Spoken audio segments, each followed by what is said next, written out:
بسم اللہ الرحمن الرحیم، السلام علیکم ورحمۃ اللہ وبرکاتہ۔ مائی ڈیئر برادرز اینڈ سسٹرز، آج ہم جس ٹاپک کے بارے میں بات کریں گے وہ ہے حب الدنیا۔ نبی کریم صلی اللہ علیہ وسلم کی ایک حدیث ہے کہ آپ نے صحابہ سے یہ بات ارشاد فرمائی کہ ایک وقت ایسا آئے گا کہ پوری دنیا کی قومیں تم پہ ایسے ٹوٹ پڑیں گی جیسے بھوکے دسترخوان پہ ٹوٹ پڑتے ہیں۔ تو صحابہ نے اس بات کے اوپر تشویش کا اظہار کرتے ہوئے کہا کہ یا رسول اللہ، کیا اس ٹائم پہ ہم تعداد میں اتنے تھوڑے ہوں گے کہ غیر مسلم ہم پہ ٹوٹ پڑیں گے؟ تو آپ نے فرمایا کہ نہیں، تعداد میں تو بہت زیادہ ہوگی، لیکن تمہارے دلوں کے اندر ایک بیماری پیدا ہو جائے گی جس کا نام وہن ہے۔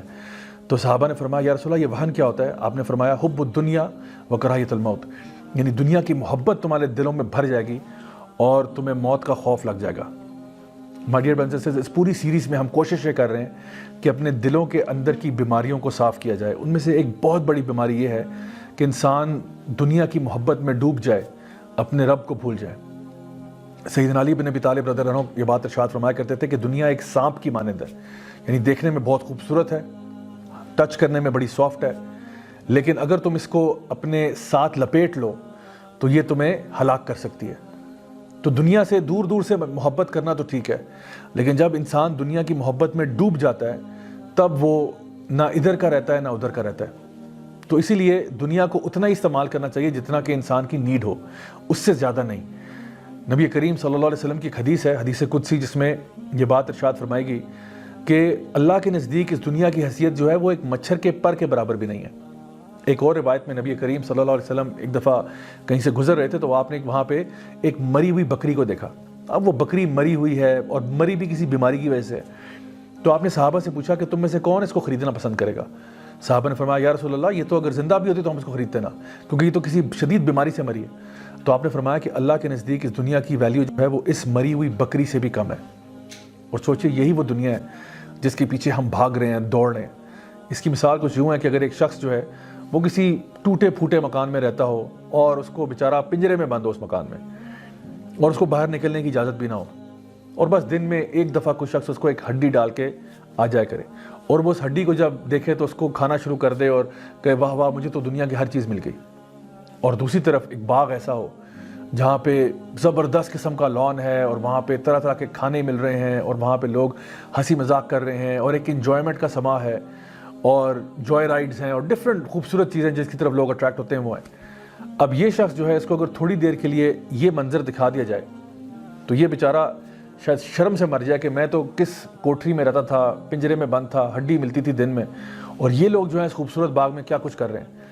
تو یقین جانیے کہ جو اللہ تعالیٰ ہمیں چیز دینا چاہ رہے ہیں آخرت میں وہ بہت خوبصورت ہے، لیکن ہم لوگ اسی ہڈی کو لے کے بیٹھے ہوئے ہیں کہ ہمیں دنیا مل گئی تو سب کچھ مل گیا۔ اللہ سبحانہ تعالیٰ قرآن مجید میں ارشاد فرماتے ہیں بل تؤثرون الحیات الدنیا والآخرۃ خیر وابقیٰ، کہ نہیں پھر بھی تم دنیا کو پسند کرتے ہو، حالانکہ آخرت جو ہے وہ بہتر بھی ہے اور زیادہ دیر پا بھی ہے۔ یعنی کہ کسی بھی چیز کے اچھے ہونے میں نا دو ہی کوالٹیز ہوتی ہیں، یا تو کوئی چیز کوالٹی میں بہتر ہوگی یا کوئی چیز کوانٹٹی میں بہتر ہوگی۔ مثلاً کہ کبھی ایسا ہوتا ہے کہ ہم کوئی چیز لینا چاہتے ہیں لیکن ہمیں کوانٹٹی زیادہ چاہیے ہوتی ہے۔ فار ایگزامپل آپ کسی سموسے کی دکان پہ جاتے ہیں، وہاں پہ 100 روپے کے 10 سموسے دے رہا ہے وہ، تو آپ کہتے ہو چلو بھائی آج میرا ذرا زیادہ لوگوں کو کھلانے کا موڈ بھی ہو رہا ہے تو چلو 10 روپے والے سموسے لے لیتے ہیں اور 200 کے 500 کے سموسے لے کے لوگوں میں بانٹ دیتے ہیں۔ لیکن کبھی کبھار ایسا ہوتا ہے کہ آپ اپنے بہن بھائیوں میں سے کسی کے ساتھ یا ہسبینڈ وائف کسی کے ساتھ جانا چاہتے ہیں اور آپ کہتے ہیں بھائی آج ذرا بارش کا موسم ہے، موڈ بن رہا ہے، تو آج وہ نا ایک اسپیشل سموسہ ملتا ہے 50 روپے والا ہوتا ہے، آج وہ لینے کا موڈ ہو رہا ہے۔ تو کبھی کبھار آپ کوالٹی کو پریفر کرتے ہو، کبھی کبھار آپ کوانٹٹی کو پریفر کرتے ہو۔ ایدر وے دونوں لحاظ سے آخرت دنیا سے بہتر ہے۔ آخرت جنت میں جو گھر آپ کا ہوگا وہ دنیا کے گھر سے کوالٹی میں بھی کروڑوں اربوں خربوں گنا بہتر ہے، اور وہاں پہ لوگ ہمیشہ کے لیے رہیں گے، خالدین فیہا ابدا۔ تو پھر بھی انسان آخرت کو لات مار کے دنیا کے پیچھے بھاگنا شروع کر دے تو کتنے افسوس کی بات ہے۔ اللہ تعالیٰ سورہ البقرہ کے اندر یہ بات ارشاد فرماتے ہیں کہ کچھ لوگ ہوتے ہیں وہ اپنے دین کو بیچ ڈالتے ہیں یا اپنی آخرت کو بیچ ڈالتے ہیں کچھ دنیاوی فائدے کے پیچھے۔ تو یہ کام ایک مومن کو کم از کم سوٹ نہیں کرتا کہ وہ اس قسم کا رویہ رکھے۔ ویسٹرن مائنڈ سیٹ میں اگر آپ دیکھیں تو وہ بات کرتے ہیں کمپیریٹیو کیپٹلزم کی، eat your competition for breakfast and so on, اس قسم کی بکس انہوں نے لکھی ہوئی ہیں کہ how to dominate others and so on, یعنی کیوں کہ ہم لوگ ایک کمپٹیشن کے اندر ہیں، ایک دوسرے سے کمپٹیشن کیوں لگ رہا ہے؟ دنیا کے پیچھے۔ اللہ تعالیٰ فرماتے ہیں الہاکم التکاثر حتی زرتم المقابر، یہ جو کمپٹیشن ہے تمہارا یہ لگا رہے گا حتیٰ کہ تم قبر میں نہ اتر جاؤ۔ نبی کریم صلی اللہ علیہ وسلم کی حدیث ہے، آپ نے فرمایا کہ اگر ابن آدم کو ایک سونے کا پہاڑ دیا جائے تو وہ دوسرے کی بھی تمنا کرے گا، اور کوئی چیز اس کا پیٹ نہیں بھر سکتی سوائے قبر کی مٹی کے۔ یہ جو انسان کے اندر ایک گریڈ پیدا ہوتا ہے نا دنیا کے پیچھے، یہ کبھی ختم نہیں ہو سکتا سوائے کہ جب انسان قبر میں جائے گا تو قبر کی مٹی انسان کا پیٹ بھرے گی۔ مائی ڈیئر برادرز اینڈ سسٹرز، پھر ایسا کیوں ہے کہ ہم لوگ دوسروں کے ساتھ کمپٹیشن کرتے ہیں دنیاوی فائدوں کے پیچھے؟ کس کی گاڑی اچھی ہے، اس کی اچھی ہے، میری بھی ہونی چاہیے، اس نے نیا جوڑا لیا میں نے بھی لینا ہے، فلاں نے موبائل فون لیا میں نے اس سے بہتر لینا ہے۔ یہ کمپٹیشن جو ہے نا یہ صحیح نہیں ہے۔ اگر آپ نے کمپٹیشن کرنا ہی ہے تو آخرت کے لیے کریں، اللہ تعالیٰ کی سے مغفرت کے لیے کمپٹیشن کریں۔ یہ کیا بات ہوئی کہ انسان چھوٹے چھوٹے دنیاوی فائدے کے پیچھے لوگوں کے ساتھ کمپٹیشن میں لگ جائے؟ ویسے بھی یہ بات جان لیں کہ آپ کا جو رزق ہے وہ لکھا ہوا ہے۔ نبی کریم صلی اللہ علیہ وسلم کی حدیث میں یہ بات آتی ہے کہ جب ایک بچہ ماں کے پیٹ میں ہوتا ہے تو فرشتہ آ کر اس کے رزق کا حساب کتاب کر جاتا ہے، کب اس کی وفات ہوگی، کیا اس کا رزق ہوگا۔ حتیٰ کہ ایک اور روایت میں یہ بات ارشاد فرمائے گی کہ انسان کو موت اس وقت تک نہیں آئے گی جب تک اس کو اس کے حصے کا رزق نہ مل جائے۔ ایک انسان جو ہے وہ اس کا رزق اسی طرح سے اس کا پیچھا کرے گا جیسے موت اس کا پیچھا کرتی ہے۔ کلو نفس ذائقۃ الموت، جیسے موت ہر انسان کو آنی ہی ہے، اسی طرح سے آپ کے حصے کا رزق آپ کو مل کر رہے گا۔